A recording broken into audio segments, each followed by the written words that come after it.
6 ہجری میں صلح حدیبیہ کے موقع پر عرب قبائل میں سے بنو خزاعہ مسلمانوں کے حلیف بنے، جبکہ بنو بکر نے قریش مکہ کا ساتھ دینے کا اعلان کیا اور یہ معاہدہ ہوا کہ فریقین 10 سال تک ایک دوسرے سے جنگ نہیں کریں گے۔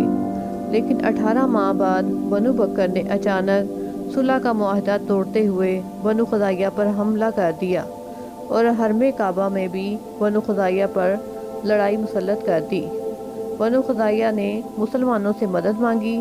نبی کریم صلی اللہ علیہ وآلہ وسلم نے قریش مکہ کو 3 شرائط پر صلح کا پیغام بھیجا کہ یا تو بنو خزاعہ کے مقتولوں کی دیت ادا کریں، یا معاہدے سے دستبردار ہو جائیں، یا صلح ختم کر کے جنگ کا اعلان کریں۔ قریش مکہ نے جنگ کرنا قبول کیا۔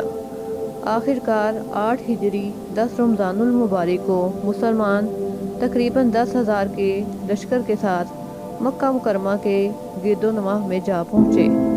مرز زہران کے مقام پر نبی کریم صلی اللہ علیہ وآلہ وسلم نے حضرت خالد بن ولید رضی اللہ تعالیٰ عنہ کو دایاں حصہ، حضرت زبیر رضی اللہ تعالیٰ عنہ کو بایاں حصہ اور حضرت ابو عبیدہ کو پیدل لشکر کا امیر مقرر کیا۔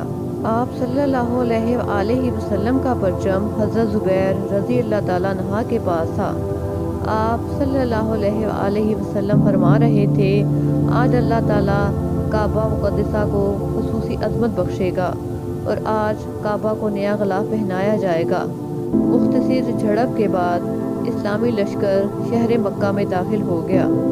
آپ صلی اللہ علیہ وآلہ وسلم کے مکہ پہنچنے کے بعد قریش مکہ میں سے ابو سفیان، بدیل بن ورقہ، حکیم بن حزام جیسے لوگوں نے اسلام قبول کر لیا۔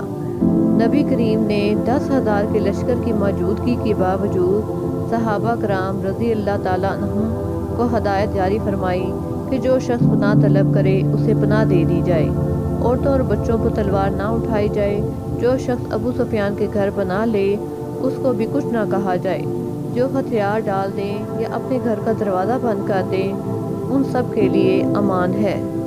فتح مکہ کے موقع پر حضور صلی اللہ علیہ وآلہ وسلم پر انتہائی عجز و انکسار کے جذبات غالب تھے۔ آپ صلی اللہ علیہ وآلہ وسلم اپنی اونٹنی قصبہ پر سوار تھے اور آپ کا سر انور اونٹنی کے کوہان کو چھو رہا تھا۔ زبان پر سورۃ الفتح کی آیات جاری تھی۔ آخر نبی کریم صلی اللہ علیہ وآلہ وسلم نے فرمایا کہ آج میں تمہارے ساتھ اسی سلوک کا اعلان کرتا ہوں جو میرے بھائی حضرت یوسف علیہ السلام نے اپنے بھائیوں کے بارے میں ارشاد فرمایا تھا۔ آپ صلی اللہ علیہ وآلہ وسلم نے تمام اہل مکہ کو مخاطب کرتے ہوئے فرمایا کہ جاؤ، آج تم سب آزاد ہو، آج تم سے کوئی باز پرس نہیں ہوگی۔ اہل مکہ آپ صلی اللہ علیہ وآلہ وسلم کے اس حسن سلوک اور عفو و درگزر سے انتہائی متاثر ہوئے اور جوگ در جوگ مسلمان ہونے لگے۔ فتح مکہ کے موقع پر رسول اللہ صلی اللہ علیہ وآلہ وسلم کا اپنے بدترین دشمنوں کو معاف کر دینا عفو و درگزر کی شاندار مثال ہے۔ پھر آپ صلی اللہ علیہ وآلہ وسلم اور حضرت علی کرم اللہ وجہہ نے خانہ کعبہ کو 360 بتوں سے پاک فرمایا۔ آپ صلی اللہ علیہ وآلہ وسلم نے ایک لکڑی پکڑی ہوئی تھی جس سے بتوں کو گراتے جاتے تھے اور اس آیت کی تلاوت فرماتے جا رہے تھے، ترجمہ: حق آ گیا ہے اور باطل مٹ گیا، بے شک باطل مٹنے ہی والا تھا۔ سورہ بنی اسرائیل آیت نمبر 81۔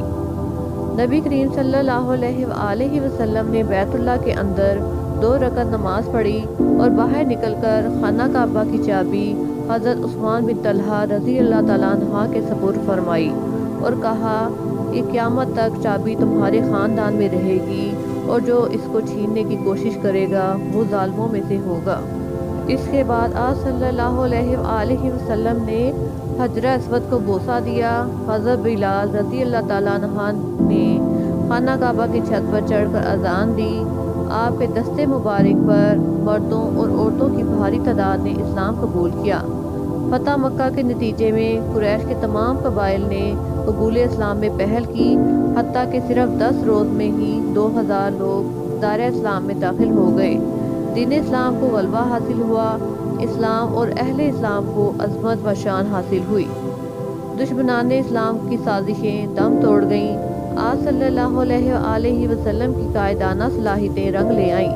آپ صلی اللہ علیہ وآلہ وسلم چند دن مکہ میں ہی قیام پذیر رہے اور حضرت عطاء بن اسید رضی اللہ تعالیٰ عنہ کو مکہ مکرمہ کا امیر مقرر فرمایا اور مکہ مکرمہ کے گرد و نواح میں جو بڑے بڑے بت خانے تھے ان کو ختم کرنے کے لیے مجاہدین کے دستے روانہ فرما دیے۔